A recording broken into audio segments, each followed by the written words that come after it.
Fala galera, vamos trocar mais uma ideia sobre a história do Brasil? Então vamos lá.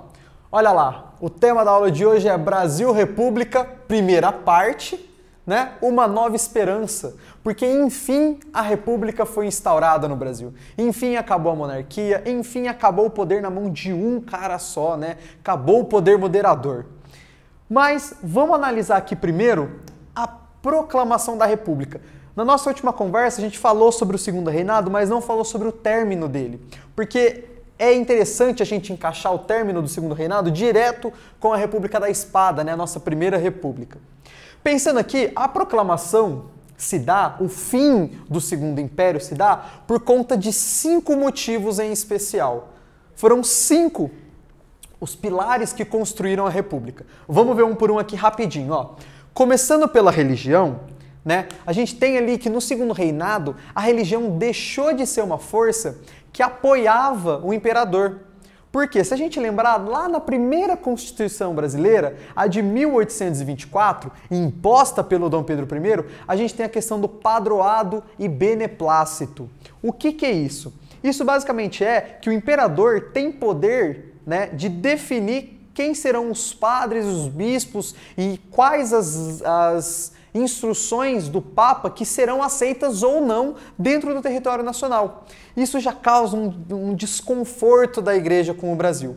E isso vai se agravando ao longo do Segundo Reinado. O imperador cada vez mais manda, né, nas questões religiosas do país e cada vez menos o Vaticano, o Papa, né, na verdade, né?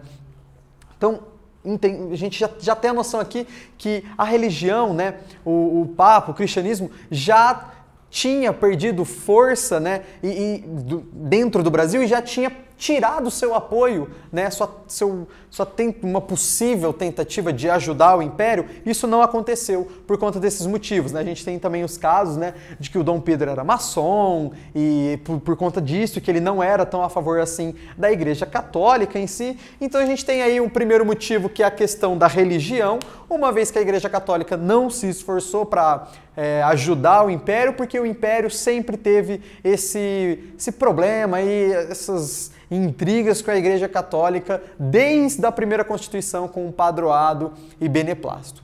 Beleza, galera? Olha aqui, segunda questão. Questão militar. Vamos lembrar aqui, galera, que os militares, eles não eram, como a gente pode dizer, eles não tinham importância durante, principalmente o primeiro reinado, o período regencial. Se a gente for lembrar, lá no período regencial ainda, a gente tem a criação da Guarda Nacional, que era um braço armado ali da elite brasileira, que descaracterizava mais e mais e mais ainda o exército brasileiro. Então percebam só, o exército brasileiro estava jogado, ninguém dava atenção para ele. Porém, o que a gente tem? A gente tem todo um movimento do exército ganhando força pós-Guerra do Paraguai, né? Você vai ter lá o Duque de Caxias, que vai vai usar o exército para conseguir vencer, vai reformular o exército para conseguir vencer a Guerra do Paraguai, né? E tudo mais. E o exército, né, vai voltar com muita força depois da Guerra do Paraguai, exigindo direitos, aumentos, melhorias, né, no tratamento e tudo. Ou seja, o próprio exército não estava do lado da monarquia e, além disso, a gente vai ter que os militares se aliando às elites cafeicultoras paulistas justamente no ideário de republicanismo, no ideário de criar uma república. Então, a gente tem, além de ter a questão militar, a gente já encaixa aqui a questão republicana, que vai ser, os militares vão receber apoio da elite paulista e tudo mais, e durante a década de 70, 1870, vão criar os partidos republicanos, né? O Partido Republicano Paulista e tudo mais. Vou pegar aqui um minutinho. Né? Então a gente tem aí, em 1870, a criação do republicanismo, nessa aliança aí entre elite cafeicultora e a galera, os militares ali.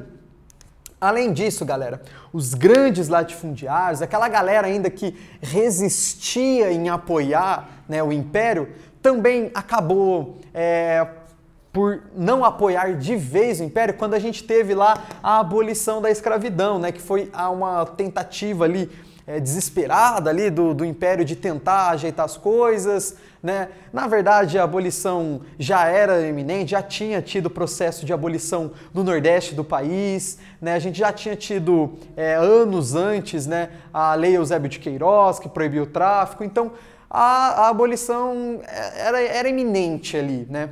Mas o interessante é que os próprios republicanos não tinham citado, não tinham em pauta a abolição. Eles estavam meio que deixando ver o que ia acontecer e, numa medida final, ali como um último respiro, o Império abole a escravidão e, a partir desse processo aí de abolir a escravidão, perde de vez esses latifundiários e tudo mais. E aí o próprio Partido Republicano também sai ganhando nessa, porque não precisou lidar com a questão da abolição. E por fim, galera, a gente tem aqui o positivismo, que vai ser nada mais, nada menos do que o lema da nossa bandeira, né? O ordem e progresso, né? O lema positivista é amor, ordem e progresso. Então, o positivismo vai fundamentar todo esse republicanismo, todos esses militares que estão se juntando para criar a República do Brasil, né? Para instaurar a República no Brasil. O positivismo, galera, é uma corrente filosófica que ela tem alguns problemas, porque ela coloca a ciência à frente de tudo, né? A ciência como a única verdade e tudo mais, e vai ser essa galera aqui que vai validar, por exemplo, as teorias racialistas, né? A questão da superioridade de raças, a eugenia. Então, assim, é perigoso esse movimento aqui, filosófico e tudo mais. Então é complicado, é bom sempre tomar um cuidado aí com o positivismo.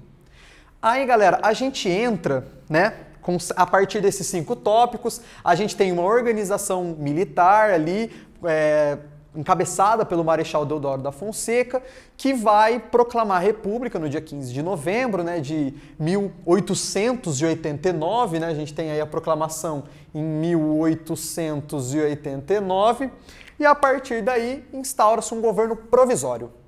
Um governo provisório que vai ser comandado pelo Marechal Deodoro da Fonseca, que vai comandar ali o Brasil até criar uma Constituição, até se estabelecer tudo ali. Galera, criada essa Constituição de 1891, ela vai pregar o quê? Um federalismo, um presidencialismo, e como primeiro presidente eleito indiretamente, a gente vai ter o Marechal Deodoro da Fonseca, que era quem estava comandando o país já desde um governo provisório de 89, então de 89 a 91 vai ser o governo provisório do Deodoro da Fonseca, e em 91 ele assume como presidente de fato. Além disso, a Constituição vai pregar o voto aberto, que vai originar lá na frente o voto de cabresto e tudo mais. E esse voto tem que ser por homens maiores de idade, alfabetizados. Então, vamos percebendo aí o que está sendo traçado nessa Constituição de 91, nesse Brasil República. Além disso, galera, a gente tem aqui o Rui Barbosa, né, que ele vai ser responsável por criar uma medida econômica no Brasil, uma tentativa de industrialização. E ficou muito famoso isso daqui como o encilhamento, né?